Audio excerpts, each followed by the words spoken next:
To me, Global Reach Out is inspiring. It's connecting with God, reaching out to the world, and impacting life. The stories that shared is so personal and it deeply impacted me. Global Reach Out to me is reach out to the truth.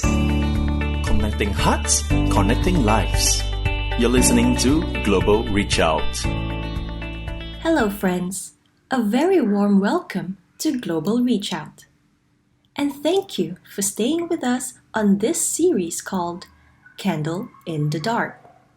4 Miracles, Rohan, read by Yap Peng Shin. For security reasons, Rohan is unable to reveal his mission field. Throughout, he referred to the country he serves as the beautiful land, and indeed it is, for it holds a special spot in God's heart. Together with his wife, he has been serving in church planting and discipleship ministry for 13 years. In 2009, I brought my wife and my 5-month-old son to the beautiful land to serve as cross-cultural missionaries. It is a closed country for the gospel, but while the doors may be closed to the gospel, we soon realized they were not impenetrable. When we were there, we experienced the healing power of God in our lives and witnessed that same power in the lives of the people we were ministering to. Through God's miraculous healing acts, people came to know the gospel. First healing. In November 2016, I was diagnosed with dengue fever and was admitted to the hospital in the beautiful land. My blood platelet count was very low. Only 10,000 blood platelets count when it should be 150,000. I was bleeding from my gums and nose. I was unconscious for 24 hours in the ICU. When I recovered, my doctor told me I was not supposed to be alive. He explained he had never come across anyone with my condition who survived. It is impossible, humanly speaking. Your God is a powerful God. I told him, my God is the living God, the Creator, the Healer, and the mighty God. Through the fervent prayer of the believers, I received complete healing from God. As I shared my experience with the people in the beautiful land, they marveled at the God we worshipped. My suffering became a blessing as it paved the way for me to share the gospel with the people around me. Second healing. The second healing miracle involved the healing of a 4-year-old boy whose parents were school teachers. They were Christian but had not been attending church. One day, in December 2016, the son fell very sick and became unconscious for 3 hours. The mother brought him to our home and requested me to pray for him. I believed that God would heal the boy and glorify His name. I laid my hand on the boy, and as I prayed by God's grace and his mother's faith, the boy was miraculously healed. After witnessing God's healing power, they believed in Jesus and repented of their sin. The son's full recovery opened their eyes to the God who has the power to heal. Third miracle. The third healing occurred with our landlord's 8-year-old granddaughter. In September 2018, she was diagnosed with pancreatic cancer. Her family requested me to pray for her. I laid my hand on the girl's head, and as I prayed, by God's grace, she was healed. The whole family became believers. They witnessed God's miraculous healing power. We witnessed the transformation of their life as God worked in them. The fourth miracle. The fourth miracle lay in the healing of a demon-possessed man. He had been suffering from epilepsy for 3 months. He had sought remedy from doctors and lamas without any success. In November 2019, when he heard about Jesus through a local evangelist, he decided to attend one of our Sunday school worship services. On that Sunday, I was preaching, and these signs will accompany those who believe. In my name they will drive out demons. Miraculously, he was healed from his sickness while sitting there in the pew. He subsequently accepted Jesus Christ as his Lord and Savior. These are just some of the many miraculous healings that I have witnessed in the mission field. Indeed, our God heals. But for us, while we rejoiced in the people's physical healing, we rejoiced more in the spiritual healing.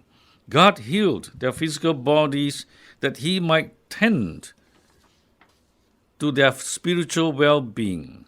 God's deep and immeasurable compassion broke down all the doors. It is a lesson we learn every day as we serve him in this beautiful land. No Insurmountable Mountain, John and Jenny, read by Yap Peng Chin. John and Jenny graduated from the seminary in 2013 and returned to serve in their home country. A friend recommended them to join SIM. It was a move in the right direction, as Dr. Ling, the regional director, and other co-workers offered them help and supported them through all those arduous years of ministry. When we first returned home after graduating from the seminary, we were certain of our next step. We wanted to serve in a theological college environment, but theological education was a long and arduous task, full of challenges which required strong and ongoing support. Whether in the form of lectures, books, or other resources, we also faced many societal pressures because we were in a creative access nation, area where faith was suppressed. Despite these obstacles, we were determined to be engaged in theological education. We were conducting classes in secrecy, dodging detection by seeking out different churches where we could hold the sessions. The constant movement and mobile, flexible learning method caused many inconveniences and greatly affected the students' learning process. We turned to God to resolve the problem, mindful that his will, not ours, be accomplished. A while later, God spoke to a Christian sister to invest and build a 4-story house specifically for the seminary. Upon its completion, we called on the churches to dedicate the building and to furnish it and purchase the necessary equipment. Under the guidance of God, the renovation was completed in 3 months. In September 2017, at the start of a new semester, we entered the new building with gratitude and with immense sense of relief. We now had a permanent venue. We no longer had to move from place to place. Teaching and learning improved significantly. To boost the library collection, we call on Christian brothers and sisters locally and overseas to donate their pre-loved books, while at the same time encourage people to give financially towards the library project. After some time, the library was stocked with 2,000 volumes of books. A permanent school building ensured some stability, so we were ill-prepared for an incident that threatened our permanence. At the beginning of the school term in 2019, just after the Spring Festival, 2 of our students were undergoing internship in the church. As they were attending a gathering in church, they were suddenly surrounded by the police.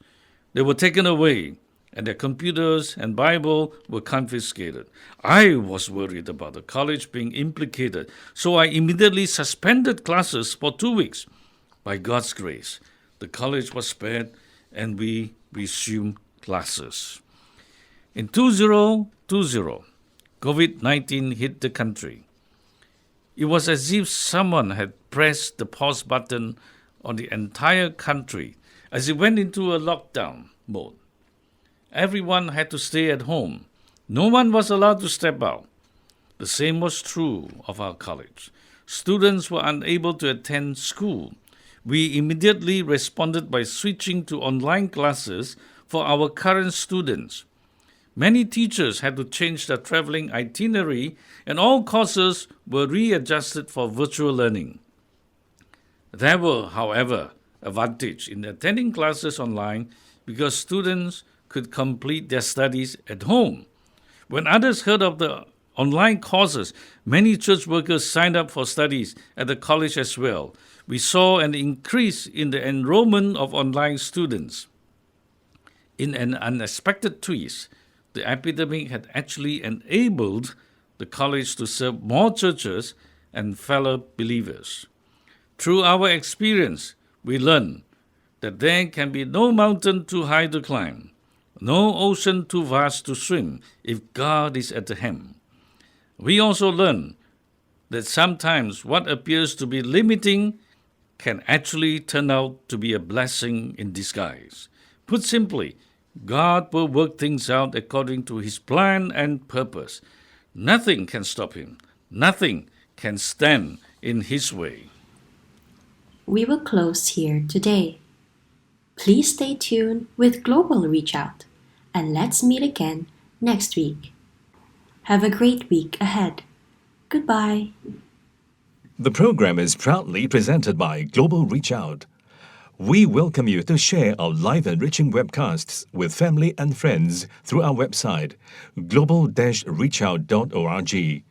Let's reach out to bless more lives together.